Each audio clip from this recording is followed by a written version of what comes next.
parte de la iglesia. Ese aplauso tiene que ser gigantesco porque hay gente bendecida por este río que no se detiene, ¿sí o no?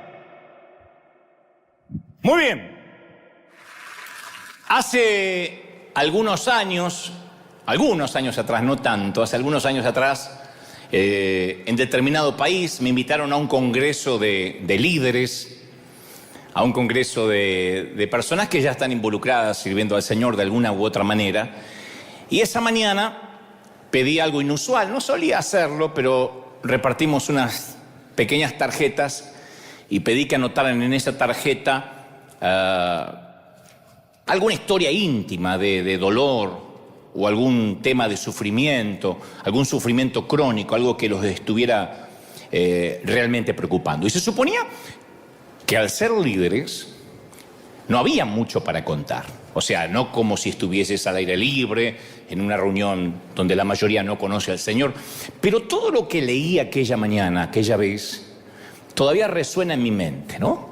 Porque eran frases muy sórdidas. Mi esposo me abandonó, a nuestros 4 hijos y a mí. ¿Qué les digo? ¿Cómo se los explico? Están destrozados. Otra decía, mi hijo se encuentra en la cárcel, hice todo lo que podía hacer, lo crié en la iglesia, lo crié en la congregación y mi corazón está desgarrado porque hoy está privado de su libertad. El cáncer de mi hija ha regresado, la metástasis volvió a aparecer, ella ha sufrido mucho, pensamos que Dios la había sanado, que el milagro había ocurrido, pero el mal regresó. ¿Por qué Dios permite semejante cosa, no? Y la mayoría de las preguntas eran angustiantes, devastadoras. Bueno, no sé, la expresión devastadora o angustiante no parece resumir lo que a veces está en la superficie de tanto dolor. Hay que excavar más profundo, hay que hacer una búsqueda arqueológica del alma mucho más profunda. Y si alguna vez atravesaste una tormenta en la que te encontraste diciendo como esta gente a la cual le pedí que anónimamente escribiera lo que le estaba pasando, si alguna vez atravesaste este tipo de tormentas en la vida, estos infortunios, y dices, yo no sé, no voy a poder superar esto. Es un parteaguas, un antes y un después, nunca voy a ser igual. Considero es el mensaje que deberías oír, escuchar. Si dices, no sé cómo voy a salir adelante, no sé cómo se hace para rearmar los pedazos rotos de mi vida, ¿no? Porque creo que el componente del dolor en medio de la angustia puede llevar además a un aislamiento absoluto. Solemos aislarnos, retrotraernos, ¿no? Y empezamos a vivir en un blindaje emocional, donde obviamente nos blindamos para que no nos duelan, no nos lastimen más, pero tampoco, como digo siempre, entra el amor, entra el cariño, el afecto, no entra ni sale nada, y uno termina con el corazón blindado, que es una de las peores maneras de vivir. Y cuando una pareja pierde a un hijo, que creo que es lo peor que nos puede pasar como seres humanos, siempre digo que si pierdes a tu cónyuge, eres viudo, viuda. Si pierdes a tus padres, eres huérfano. Si pierdes a un hijo, no hay nombre. El dolor es tanto, lo vivió el mismo Dios cuando vio morir a su hijo, que no hay nombre para el que pierde un hijo, no se le pone un nombre. Y con mucha frecuencia, cuando una pareja pierde un hijo, esto actúa más como una brecha que los separa en vez de unirlos más, aun cuando ambos comparten el mismo dolor. Cuando el hijo era de ambos, las parejas se suelen separar porque cada uno tiende a manejar el dolor como puede. Y esto tiende a ser cierto en matrimonios cristianos y en los que no profesan su fe en Cristo. Porque todos, insisto, tratamos con el sufrimiento de maneras diferentes. Algunos más díscolos, otros más asimilándolo un poco más, pero por lo general permitimos que nuestro dolor nos lleve a rincones muy solitarios. Y uno esperaría, como digo siempre, haciendo una autocrítica, no hablamos desde afuera, porque somos iglesia.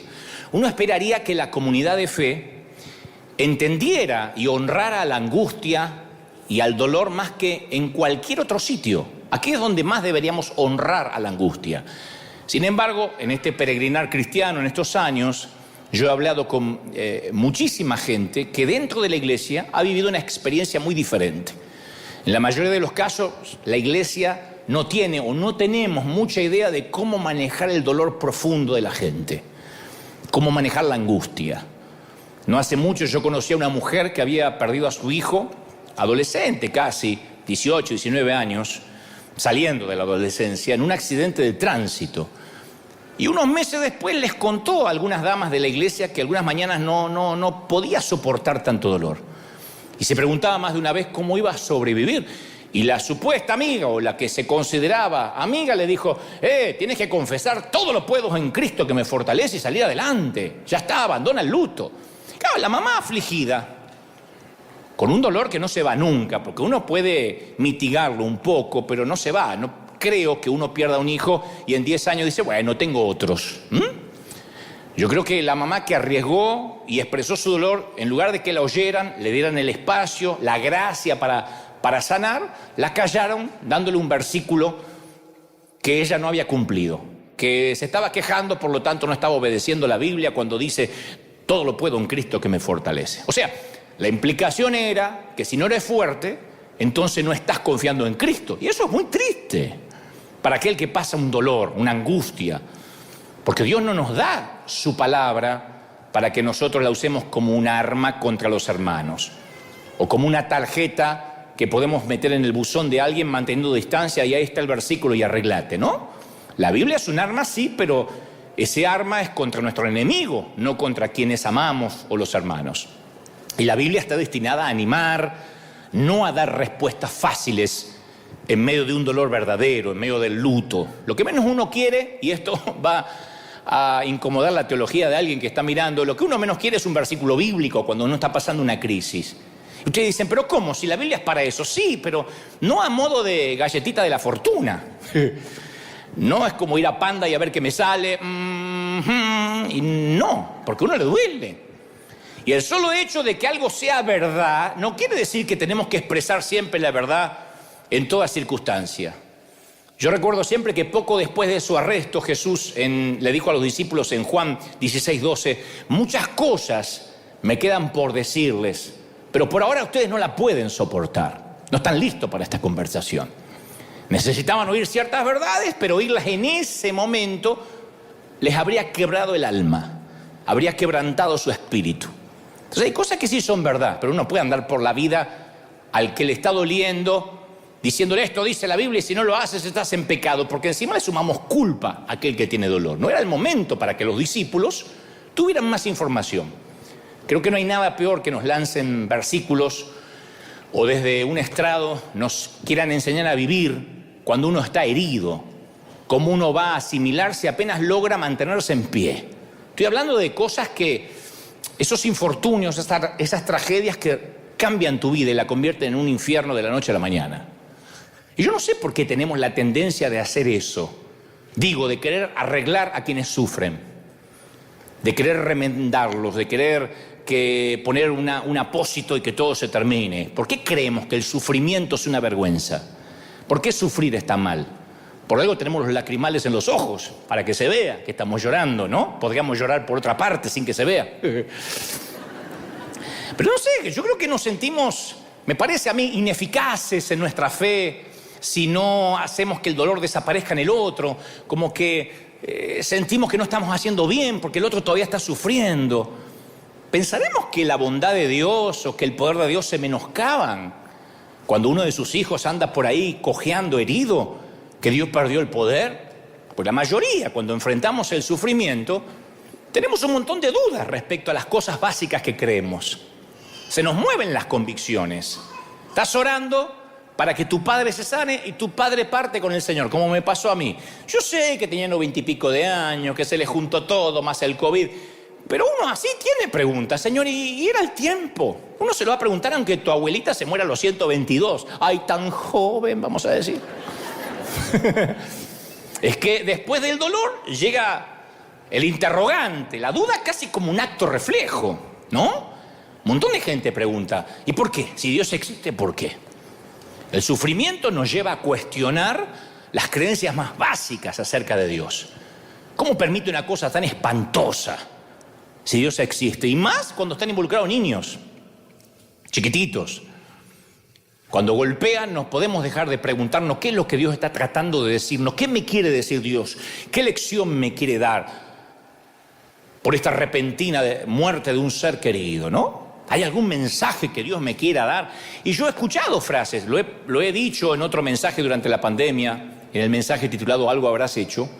Yo he titulado Algo habrás hecho porque era la frase que nos decían. Yo escuché a líderes comentando, ¿sabías que hay muy pocos cristianos que mueren de COVID? Gracias a Dios, los que mueren no son cristianos. Dejando la idea vaga de que el que muere por el virus, algo habrá hecho ese cristiano para ser puesto al mismo nivel de los paganos, al mismo nivel del que no va a la iglesia. No, han fallecido hombres piadosos, no solo de virus, de cáncer, de problemas en los riñones, toda la vida. De algo nos tenemos que morir. Para allá nos vamos todos. ¿Qué queda para aquellas tragedias que involucran cristianos? ¿Qué quedan? Yo conozco hijos de misioneros amigos que se han enfermado en Chernobyl, que se han ahogado, que han muerto de inanición en Somalia y fueron a servir a Dios. O sea, la fe en Dios, insisto con esto, no es un seguro contra tragedias. A veces pasan cosas y surgen las preguntas: ¿por qué el auto de mi hijo tenía que derrapar por la banquina? Miles de autos en autopista le tocó a él. ¿Por qué un problema coronario que enferma a una persona entre 100 le tocó justo a mi esposo?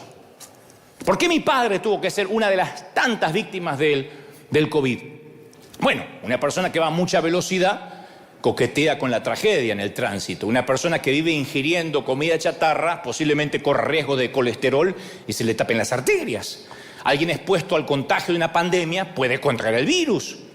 Las Escrituras dicen claramente que nuestras acciones aquí pueden afectar nuestra salud en la tierra. Salgan desnudos en diciembre y van a ver cómo llegan enseguida a las puertas del cielo. No sé por qué. Y por sonso, ¿por qué pensaba hacer? Entonces, hay principios de la creación que se aplican a cristianos y a no cristianos por igual. Y a mí me sorprende cuando nosotros no entendemos que la gente sufre, porque todos sufrimos en alguna temporada de la vida. No hay solo veranos, hay inviernos, hay otoños. Alguien te va a romper el corazón, alguna enfermedad te va a tocar. Y cuando nosotros a eso le agregamos algo habrás hecho, claro, te enfermas, llegas al hospital y llegan los hermanitos a decir, ¿revisó su vida? Sí, tenía que haberte sacado de los contactos hace mucho, desgraciado. Capaz que algún pecado oculto. O te acusan, no habrás orado lo suficiente, o qué feo. Hermano, te está faltando fe. Y lo peor cuando te lo dice un pastor, esto es porque se fue sin mi bendición. Sí, Señor, llévatelo porque te lo mando y somos dos los que quedamos en terapia, ¿no? Entonces, ¿por qué nos pasa lo que nos pasa? Porque es peligroso, ni siquiera es bíblico que uno se torture tratando de encontrar un mensaje de Dios en el dolor. El mensaje podría ser sencillamente que vivimos en un mundo roto, con leyes establecidas, donde así como funciona la ley de gravedad, funciona que te puedes resfriar, te puedes contagiar un virus. En nuestro ámbito siempre ha habido dos grandes errores. El primer error, cuando atribuimos todo el sufrimiento a Dios. Y todo lo que pasa es un castigo del Señor. Es feísimo vivir así. Chocamos el auto y es porque salimos sin oración. Yo les dije, así decía mi vieja, mi psicopateaba así. ¿Vieron? ¿Vieron lo que pasa? No, es que papá no ve dos montados en un burro. Papá está ciego. No tiene que ver Dios. El segundo error es lo opuesto. Suponer que una vida con Dios nunca incluye el sufrimiento. Entonces cuando sufres, algo habrás hecho. Claro, cuando más necesitamos esperanza, que alguien llore con nosotros, que alguien nos acompañe en la enfermedad en silencio, con la jeta cerrada. Ahí nos ofrecen una dosis helada de culpa y de duda. Te falta fe, algo habrás hecho. Y si uno acepta que el sufrimiento proviene de Dios como un castigo, como cree el Islam, entonces tendríamos que vivir resignados. La polio, la malaria, el SIDA, la peste bubónica, el cáncer, la fiebre amarilla, el COVID. ¿Para qué luchamos contra ellos si Dios lo envía para darnos una lección? Muramos, ¿no? Con dignidad. ¿Para qué usar tapabocas? ¿Para qué vacunarse? No, Jesús combatió la enfermedad mientras que vivió aquí. Nunca dejó entrever que no hay que luchar.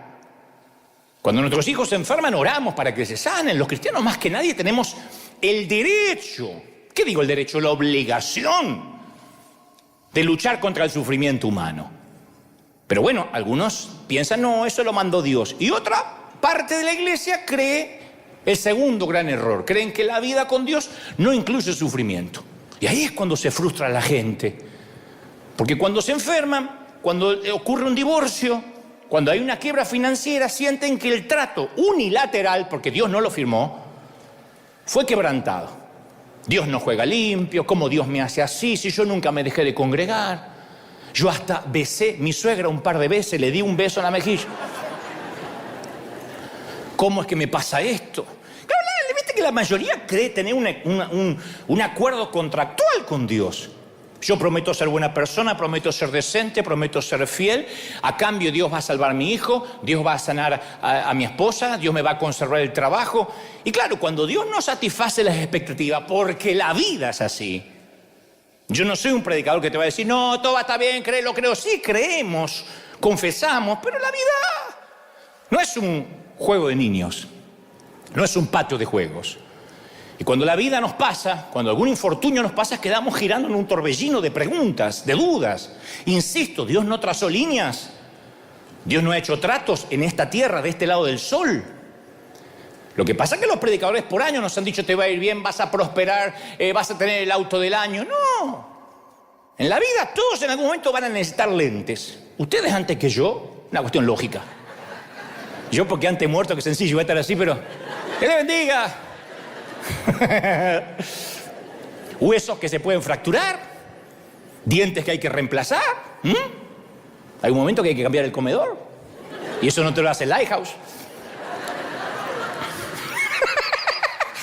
Próstatas que se agrandan, yo no sé de eso, pero me contaron. Menopausias con calores que no respetan a nadie y te agarran los calores y te tapa y te destapa y te destapa y te destapa toda la noche así. ¡Ay! ¿Y qué? ¿Satanás que te está mandando o Dios te está mandando un mensaje? No, es menopausia. Mira cómo se ríen allá, ¿saben? ¿Qué es la vejez? Es la suma de un cuerpo que se va deteriorando. Entonces los cristianos también nos enfermamos. Si no, no usaríamos lentes, fuera de toda broma, no necesitaríamos un bastón en determinado momento. Podemos enfermar. Compartimos plenamente el sufrimiento de este mundo.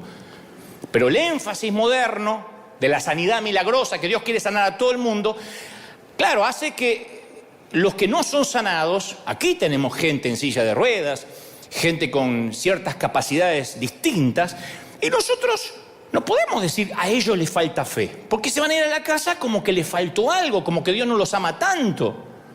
Eso es lo peor que ocurre en una noche de milagros, cuando decimos Dios va a sanar. Claro, el que largó las muletas se va feliz. El que regresa a su hogar, empujado por alguien en una silla de ruedas, siente que Dios lo despreció, lo menospreció, apesadumbrado, me faltó fe, que estoy haciendo mal. Y la Biblia habla muy claramente que los creyentes deben responder al dolor de la gente, el que no se sana, el que el matrimonio no se le arregla, el que el hijo no cambia así su orientación sexual como quisiera el padre. Pablo dijo, ayúdense unos a otros a llevar sus cargas y así cumplirán la ley de Cristo en Gálatas 6:2. 3 versículos después dice, porque cada uno llevará su propia carga. Y uno dice, pero Pablo tiene un tema hormonal, dice que cada uno lleve la carga del otro, después cada uno lleve su carga. Parecía que las declaraciones están en las antípodas, ¿no? Como que se está contradiciendo. Pero uno tiene que ir un poco al original griego y ahí entiende la etimología de la palabra carga. El término griego carga, que usa al principio, cargas, cada uno lleve la carga del otro en plural, se refiere a la carga que podía ser para abastecer la bodega de un barco. No se esperaba que nadie lleve solo semejante peso. Después dice cada uno lleve su carga en singular, que está hablando de los paquetes que podemos transportar, como un carrión, como una maleta con rueditas. Es como la diferencia entre cargar una maleta con rueditas y cargar un piano de cola. Y Pablo nos dice que cuando alguien atraviesa la clase de asfixiante, agobiadora, de dolor que solo no la podés pasar, Pablo dice que la iglesia, los hermanos tienen que intervenir para ayudar a cargar el peso, no para resolverle el problema. A veces lo único que queremos es que nos escuchen, ¿o no, damas? Yo no quiero que me des una solución, condenado, escúchame. ¿No le han dicho así en un momento a sus queridos maridos? Necesitamos ser oídos. Nadie puede llevar solo una carga. Como dice un querido cura párroco de Argentina, se llama Mamerto Menapace, él suele decir, tiene un nombre muy especial, sí, habrá sufrido en el colegio también. Pero digo, él dice siempre, las alegrías cuando se comparten se multiplican. Y las tristezas cuando se comparten se dividen por dos, son más fáciles. Entonces, ¿no tuviste épocas en las que suplicaste que Dios interviniera y no pasó nada? Yo sé que la tuviste, yo también. Y algunos sufrimientos se sienten tan personales que no te los entiende tu cónyuge, o por lo menos eso crees. No te los entienden tus hijos, no te los entienden tus padres. Estás aferrado a un hilo así y nadie lo sabe. Todos conocemos el dolor ese agobiante, húmedo, amargo. Es desesperante, yo he estado ahí. Sé de lo que te hablo. Esos momentos donde nos tiramos boca abajo a orar, ni siquiera arrodillado, boca abajo. Y lo único que nos sale es Jesús. Ay, Jesús.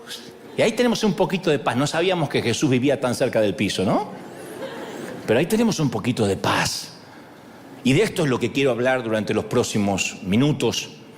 Porque cuando la iglesia no puede contenernos, no sabe qué hacer con nuestro dolor, se generan dos cosas en nuestro interior. Dos cosas que siempre, sine qua non, van a ocurrir, hayan nacido donde hayan nacido. Inseguridad y vergüenza. Cuando no te entienden, cuando no comprenden tu dolor, como esta mamá que se le murió el hijo y alguien le dijo, recuerda el versículo, le agarra inseguridad y mucha vergüenza de por qué está sufriendo tanto tiempo. Porque te guste o no, lo que ocultamos en nuestro interior, lo que en psicología se llama nuestra sombra, es intrínseca también a nuestra historia, a nuestra personalidad. Viste que todos tenemos una región oscura en nuestra cartografía espiritual o personal. Y es tan importante como la faceta soleada, la que se ve. Todos tenemos una parte oscura.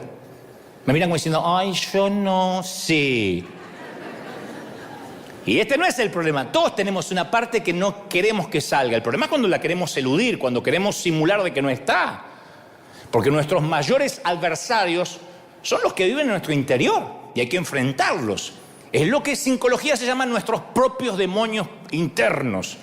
Que se volvieron locos los religiosos con este título. Yo no tengo demonio, apóstata, ve que estás endemoniado, ¿ves? Demonios propios. Pero en psicología se dice nuestros propios demonios, no vienen del infierno. Se les llama así, pero no son demonios, no estamos enajenados, poseídos, y ni vamos a dar la cabeza vuelta a 360 grados y vomitar, no. Significa que son nuestras propias historias, nuestros propios traumas, nuestros secretos escondidos. A eso se le llama en psicología esos demonios, esas cosas malas, ocultas que tenemos dentro. Y son los que más daños hacen. Son los que nos paralizan. Son los que yo llamo los hábitos mentales. Las cosas que repetimos consecuentemente. Te doy un ejemplo. Muchos de nosotros, no sé ustedes, pero hay muchos de nosotros, me consta, no sé si todos, hablamos solos. Yo tengo esa particular y peculiar característica personal. Yo me llevo muy bien con Dante, me llevo bien, tenemos largas charlas, nunca me discuto, siempre estamos de acuerdo. No me gusta que me interrumpan cuando me estoy hablando. Ahora, permitime aclarar este asunto antes que me sugieras que aumente la medicación. Yo no hago esto todo el tiempo. Yo solo cuando estoy tratando de procesar algo, a mí me ayuda mucho hablar, cuando estoy tratando de procesar algo, me ayuda a sacarlo de la mente y ponerlo en palabras, articularlo, ¿no? Me hace pensar con más claridad. Necesito una charla conmigo mismo cuando tengo que hablar con alguien del equipo que metió la pata. Yo necesito hacer catarsis primero. ¿Pero qué se pensó? ¿Cómo me va a hacer semejante cosa? ¿Pero qué tiene en la cabeza? No le llega al tanque, no tiene los patitos en fila, endemoniados. Y digo, hola, ¿cómo estás? Quería hablar con vos. Ya vine, dejé todo afuera, ¿no? Pero hablé conmigo.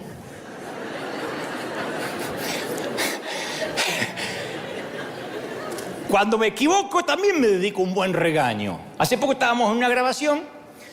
No sé qué me pasaba esa mañana, no podía, me trababa. El director Brian me decía de vuelta. Entonces digo, por favor, poneme en pantalla. Me puso en pantalla y digo, Dante, 30 años haciendo lo mismo. 30 años haciendo lo mismo, idiota. 30 años. Sacate la papa de la boca. No empezaste ayer en televisión. 30 años haciendo lo mismo y te venís a equivocar. Listo, grabamos. Pero me hizo bien. No hay nada mejor que me reté. Y ahí, como vi que me reté, no me equivoqué más. Y algunas otras conversaciones internas pueden ser agradables. Cuando nos vemos frente al espejo con ropa nueva, que estrenamos algo. Esto nunca se aplica cuando salimos de bañarnos, ¿no? Nunca. Los diálogos ahí no son buenos, porque ahí vemos las líneas en la cara, vemos cosas nuevas que cuelgan.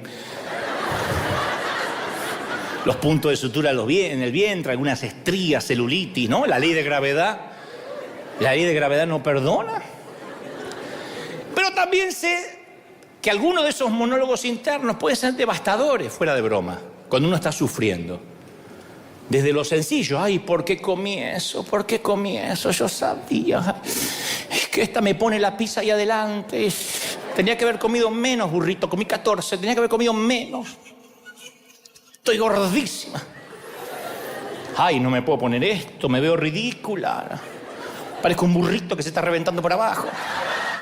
¿No? Ana, ¿tienes esa charla, sí o no? Ay, ¿qué dije? Quedé como un estúpido, ¿qué dije? ¿Por qué tengo que hablar? ¿Por qué que me salió del alma, Todo eso no frente al espejo. No me gusta esa. Y encima mi marido la está mirando. Como que tenemos el deseo de denigrarnos, ¿no? No sé si notaste cómo tendemos a responder los elogios, cómo tendemos a rechazarlos. Eso es una costumbre muy hispana, creo. Me encanta tu vestido. Nah, es un trapo viejo. ¿Te hiciste algo en el cabello? Se ve fabuloso. Nah, tápame las canas nomás, que ya estoy toda canosa. Qué educado es tu hijo. No lo conoces en casa. Hay como un patrón de desviar los elogios que puede estar tan arraigado que no nos damos cuenta. Un día Dios me dijo eso a mí. Me dijo, ¿por qué siempre haces eso? Yo lo sentí fuertemente. Y yo le dije, ¿hacer qué? Cada vez que alguien te dice que tu mensaje lo conmovió o que tu mensaje llegó a su corazón, lo despreciás. Despreciás el elogio. Aprende a decir gracias, cabezón. Aprende a decir gracias. Porque si no sabes recibir honra, es porque nunca honraste de verdad. Si uno honra de verdad, cuando viene la honra, no se tiene que sorprender. Si uno no sabe recibir la cosecha, es porque nunca sembraste de verdad, sembraste para que te vean. Yo recuerdo una vez, la primera gran ofrenda que recibí hace muchos años, dije, no, yo no puedo recibir esto. Y el pastor me mira y me dice, ahora me doy cuenta que todo lo que has hecho, lo superclásico, lo que dice que sembraste, lo hiciste egoístamente. Le digo, no, lo hice de corazón. Y entonces, si de corazón sembraste, cuando viene la cosecha, ¿por qué la rechazás?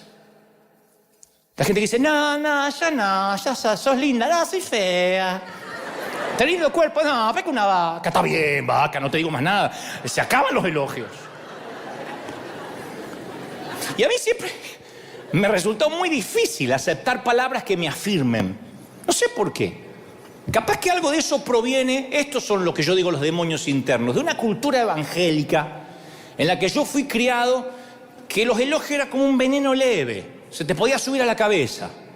Pero la gloria es para Dios, no te la creas, ¿eh? No me digas nada. Viste que hay guardianes de la gloria de Dios, como si Dios necesitara guardaespaldas, guaruras, para que no le roben la gloria. Y no obstante, la mayor parte de mi problema, al rastrearla, me lleva a una convicción que se me formó cuando tenía 5 años. Que yo siempre me creía especialmente un niño torpe, un niño tonto. Y siempre que alguien me decía, una tía o un tío, algo lindo, mis padres me enseñaron a desviar, a despreciar el comentario. Entonces yo razonaba que esa persona que me decía algo lindo era porque no me conocía lo suficiente para ver mi verdadero yo. Vieron que algunas de las dagas verbales que nos dicen cuando somos chiquitos atraviesan nuestros corazones por décadas, por 5 o 6 décadas, ¿eh? Y si no las tratamos, nos perseguirán por años cuando vivamos la vida adulta. Las palabras cortan y ninguna puede cortar más profunda que una frase de un papá, de una mamá. Yo he hablado con hombres adultos, bendecidos, con hijos, con carreras, con ministerios que todavía están escuchando las palabras de muerte que les dijo su papá. Mi papá no me dio cariño, 70 años todavía se está quejando del papá. Madura, che.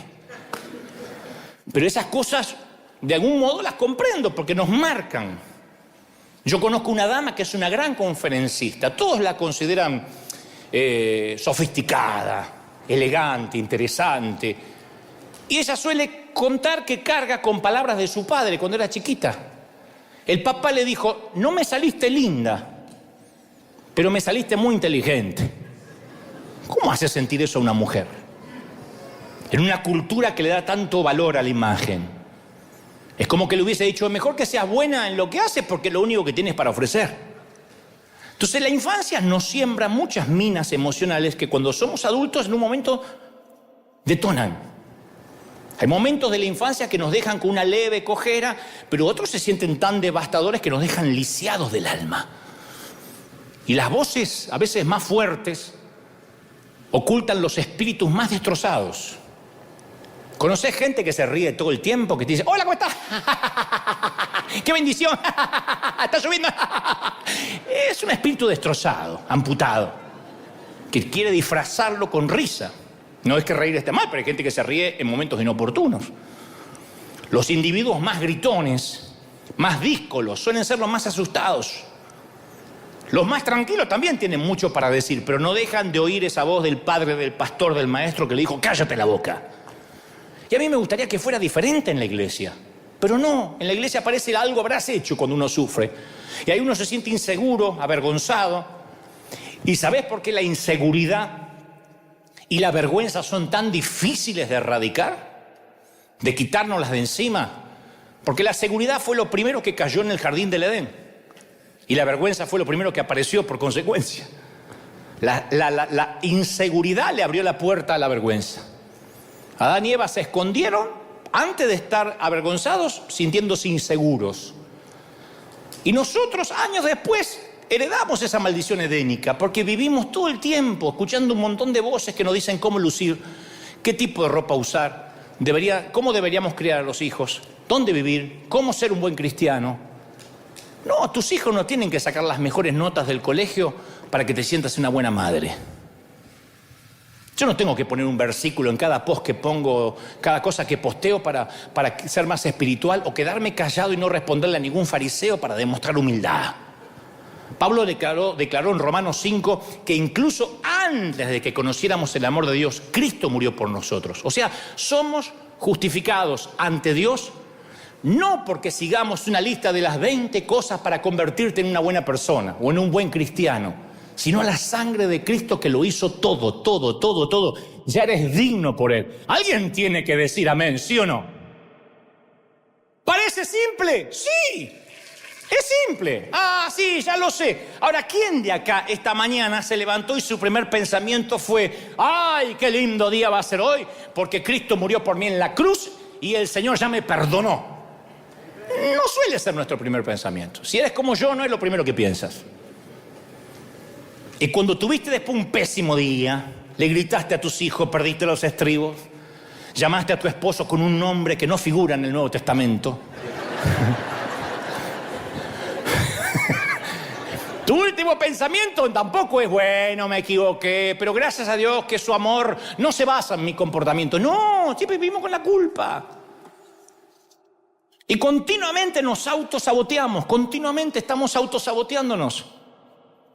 Y a toda esa autocrítica termina nutriendo la inseguridad que ya tenemos de fábrica, de chiquitos.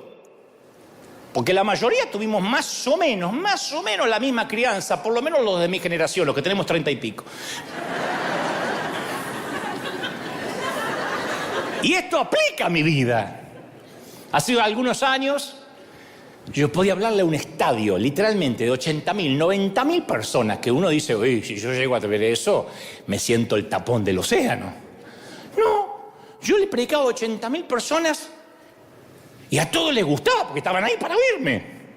Se acercaba uno y me decía: yo esperaba algo más profundo. Y era todo lo que necesitaba oír para que empiece la catarata de inseguridad. Yo me tenía que haber preparado más. Me equivoqué de mensaje, no soy un buen orador, capaz que no tengo que volver a hacer esto. Si vivías eso, sí, hace años. Es ridículo que un comentario de alguien me lleve de la confianza profunda en Dios a un abismo de dudas. Gracias a Dios que no había redes sociales. Hoy en día me di cuenta que las redes sociales no es la vida real. Por lo general es la cloaca de la humanidad donde cualquiera vertemos lo peor o vierten lo peor de sí y luego continúan con su propia vida.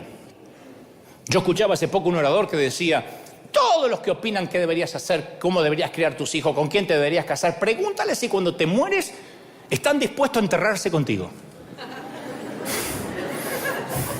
Uno, se murió el abuelo, me voy con él. Me voy con él y se tira. ¡No! ¿Sabes qué va a pasar cuando yo me muera? Van a decir: ay, qué pena, tan joven. Bueno, ¿hay algún otro predicador? 2 minutos me va a dedicar. Y a ustedes, 1 minuto y medio.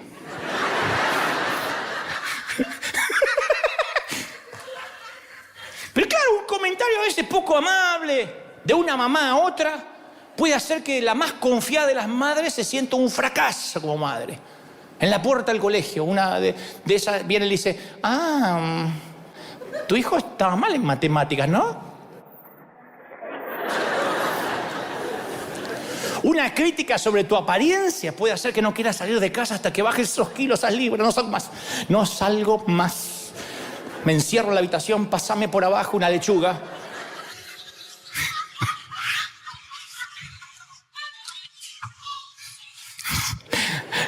Claro, si nuestro mundo sobrevive por comparación, ¿o no? Es la forma en que juzgamos. ¿Mi teléfono es mejor que ese? ¿Cómo él tiene uno mejor? Si yo gano más. Ay, esta falda me hace ver más joven que los pantalones. ¿Se portan mejor sus hijos que los míos? Entonces ese diálogo interno nunca para. Y cuando creemos que no hemos cumplido bien, se levantan las olas de inseguridad. Estoy sufriendo por algo. Pero tenemos que creer que quienes somos en Dios es una decisión de creer, no de lo que nos pasa. Si vamos a esperar sentirnos dignos del amor de Dios, te vas a morir esperando. Nunca te vas a sentir digno. Yo nunca me siento digno de ser un predicador. Yo tengo que creer, recibir por fe que Cristo me ha hecho digno, que el Señor me ha hecho digno. Alguien tiene que decir amén, ¿sí o no? Y Pablo, el apóstol, va a esa coyuntura y dice, a ese momento de inseguridad, cuando la inseguridad comenzó a correr por nuestras venas y nos lleva a lo que somos en Cristo si tan solo creemos. Romanos 5:18 dice: por tanto, así como una sola transgresión causó la condenación de todos por culpa de Adán, también un solo acto de justicia produjo la justificación que le da vida a todos.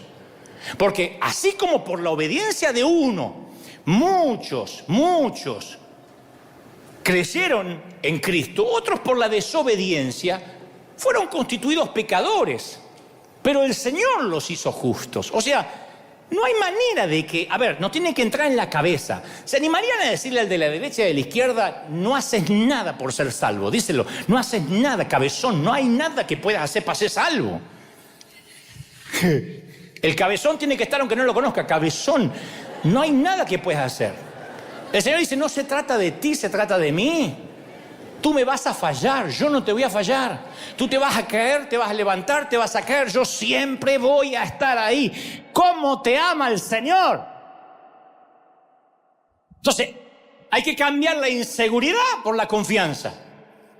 ¿Hasta cuándo? Y bueno, revisa el código postal. El día que aparezca en vez del número Puertas del Cielo, ya no hay más inseguridad. Mientras tanto, estás con los humanos. Y mientras que seas mortal, vas a batallar contra la inseguridad. Todos. Nos ponemos una ropa y no hay nadie que tenga el cuerpo perfecto que diga: a mí todo me queda bien. Siempre estamos o sacando, metiendo, escondiendo. ¿No? Algunos llegan a casa y se sacan todo así y hace ¡fra! Y escapa la libertad del cuerpo. ¡Pah! Libérenlo a Willy.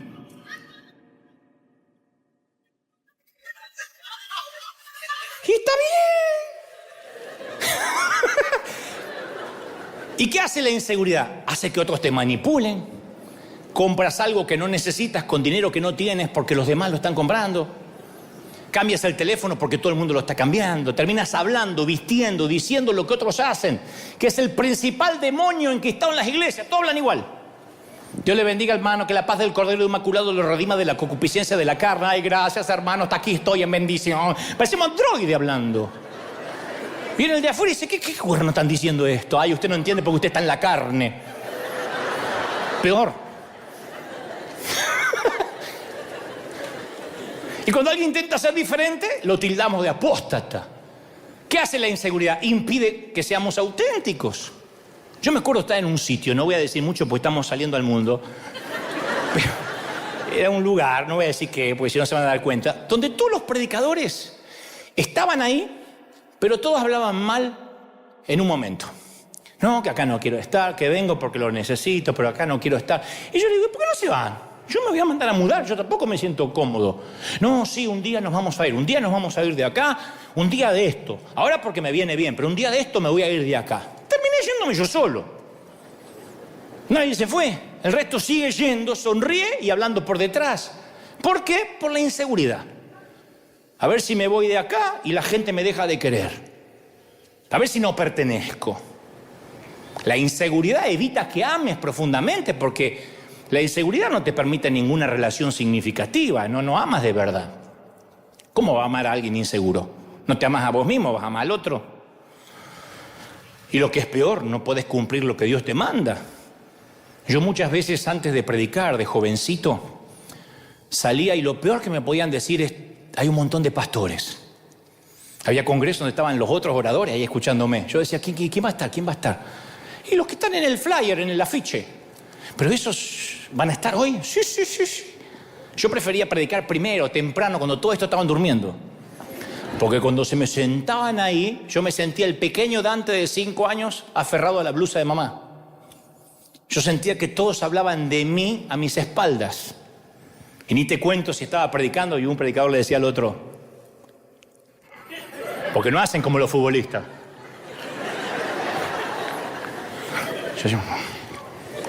Por ahí estaba diciendo, estoy estreñido de vientre, yo también comía arroz. Pero yo no podía predicar más. Y tuve que aprender a confiar lo que había dentro mío. No importa lo que sentía en las caras, porque acá también me tocan caritas, ¿eh? Ay, no, vinieron los Brad Pitt y las Julia Roberts. Acá también me tocan caritas, algunos están... Yo no sé si aguantan gases, es la cara.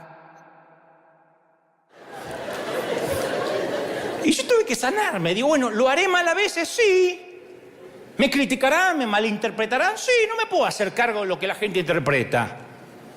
¿Quedaré afuera de cosas o de lugares a los que me gustaría pertenecer? Sí.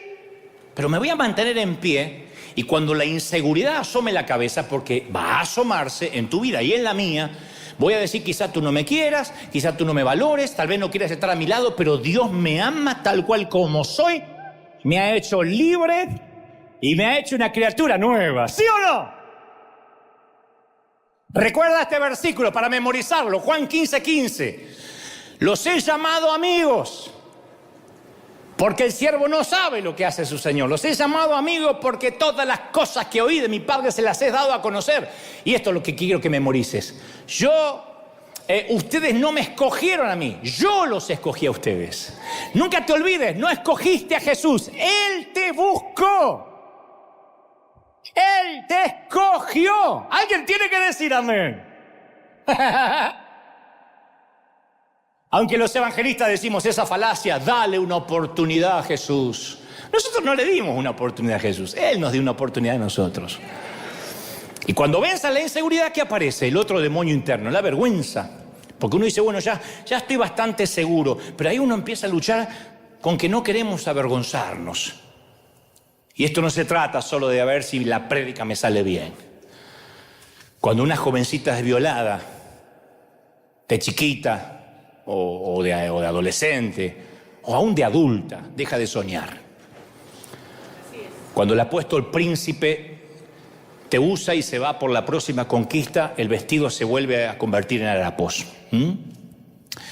Cuando las tiernas palabras se transforman en furia, entonces el espejo se raja de lado a lado, se hace añicos y la belleza se marchita. Eso pasa siempre.